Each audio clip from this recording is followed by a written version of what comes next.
শ্রীর স্বপ্নের হেসেলে আপনাদের সবাইকে স্বাগত জানাই।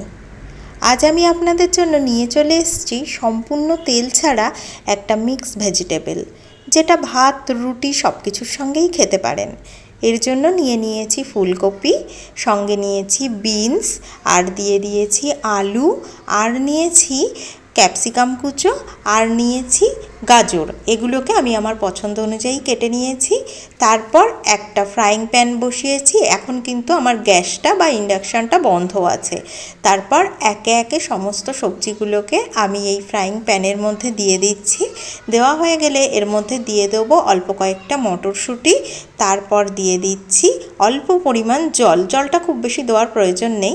আর দিয়ে দেবো 1 চামচ মতো লবণ।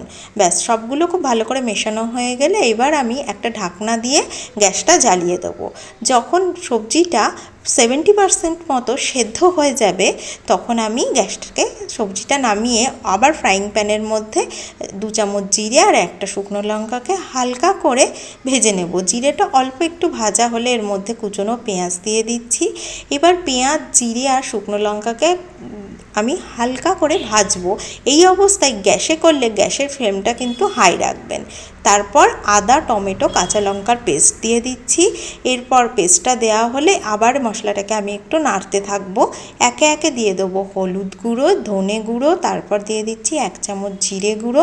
এবার দিচ্ছি লঙ্কা গুঁড়ো, লঙ্কাটা আপনাদের স্বাদ অনুযায়ী দেবেন। তারপর দিয়ে দিয়েছি কাশ্মীরি লঙ্কা গুঁড়ো। এরপর অল্প করে জল দিচ্ছি, নাহলে মশলাটা কিন্তু একদম লেগে যেতে পারে। জল দিয়ে মশলাটাকে ভালো কষানো হয়ে গেলে 1 চামচ লবণও দিয়ে দিয়েছি। দিয়ে আবার একটু নাড়িয়ে মশলাটাকে ভালো করে কষানো হয়ে গেলে সেদ্ধ করা যে সবজিগুলো রেখেছিলাম সেগুলোকে কিন্তু আমি এর মধ্যে মিশিয়ে দিচ্ছি। সবজিটা দেওয়া হয়ে গেলে খুব ভালো করে মশলার সাথে আমি সবজিটাকে কষিয়ে নেব। একটু ভালো করে কষাবেন, না হলে কিন্তু কাঁচা মশলার গন্ধ থাকতে পারে। তারপর 1 চামচ চিনি দিয়ে দেবেন। দেওয়া হয়ে গেলে মশলাটাকে ভালো করে কষিয়ে দিয়ে দেবেন 1/2 চামচ মতো গরম মশলার গুঁড়ো। ব্যাস, এবার ভালো করে নাড়িয়ে গরম গরম ভাত বা রুটির সঙ্গে ওপর থেকে অল্প করে ধনেপাতা ছড়িয়ে পরিবেশন করুন।